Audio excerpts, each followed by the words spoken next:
ಕನ್ನಡಕ್ಕೆ ಮೊದಲನೇ ಪೂಜೆ.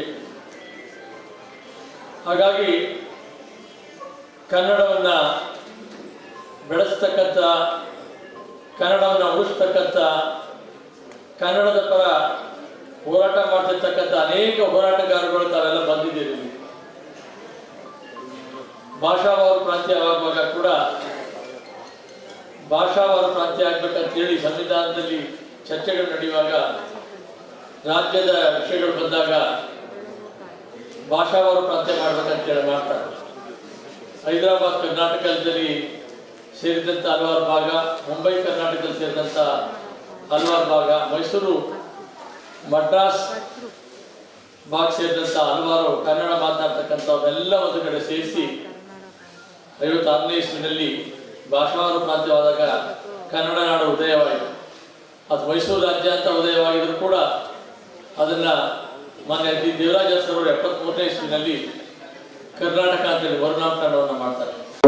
ಉದ್ಘಾಟನೆಯನ್ನು ಮಾಡಿ ಮಾತಾಡಿದಂಥ ಸೋಮಶೇಖರ್ ಅವರು, ಮಾಜಿ ಶಾಸಕರು, ಬಹಳ ಅರ್ಥಪೂರ್ಣವಾಗಿ ಮಾತಾಡಿದ್ದಾರೆ. ವೇದಿಕೆ ಮೇಲಿರುವಂಥ ಎಲ್ಲ ಗಣ್ಯರು ಅವ್ರಿಗೆ ತಾಯಿ ಭುವನೇಶ್ವರಿ ಒಳ್ಳೆಯದನ್ನು ಮಾಡಲಿ.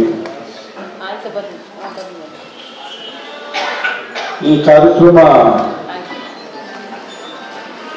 ಮೆರವಣಿಗೆ ಮೂಲಕ ಕನ್ನಡದ ಧ್ವಜವನ್ನು ಕಟ್ಟಿ ಭಾಗದಲ್ಲಿ ಒಂದು ಕನ್ನಡದ ಜಾಗೃತಿಯನ್ನು ಮೂಡಿಸುವಂಥ ಕೆಲಸವನ್ನು ಮಾಡ್ತಾಯಿದೆ.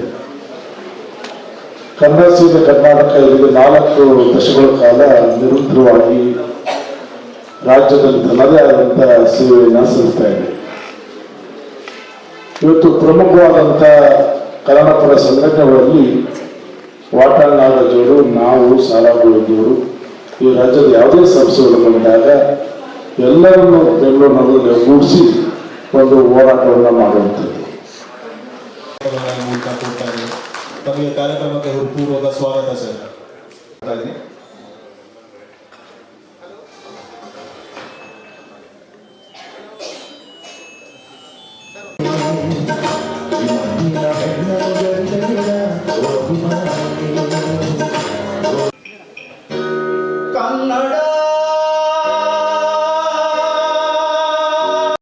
ನಮಸ್ಕಾರ.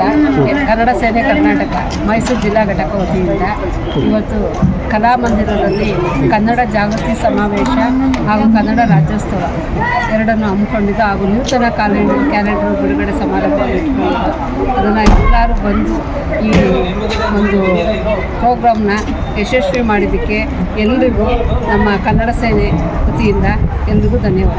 ಯಾರ್ಯಾರು ಮುಖ್ಯ ಅತಿಥಿಗಳು ಬಂದಿರು ಮೇಡಮ್? ಮುಖ್ಯ ಅತಿಥಿಗಳು GT ದೇವೇಗೌಡರು, MLA ಸೋಮಣ್ಣ ಅವರು, ನಮ್ಮ KR ಕುಮಾರ್ ನೇತೃತ್ವದಲ್ಲಿ. ಸುಮಾರು ಇವರಿಗೆಲ್ಲ ಪ್ರಶಸ್ತಿ ಕೊಟ್ಟಿದ್ದೀರಾ, ಏನು ಅನಿಸಿದೆ ಮೇಡಮ್ ನಿಮಗೆ? ನಮಗೆ ತುಂಬ ಖುಷಿ ಆಯಿತು, ತುಂಬ ಹೆಮ್ಮೆ ಆಯಿತು.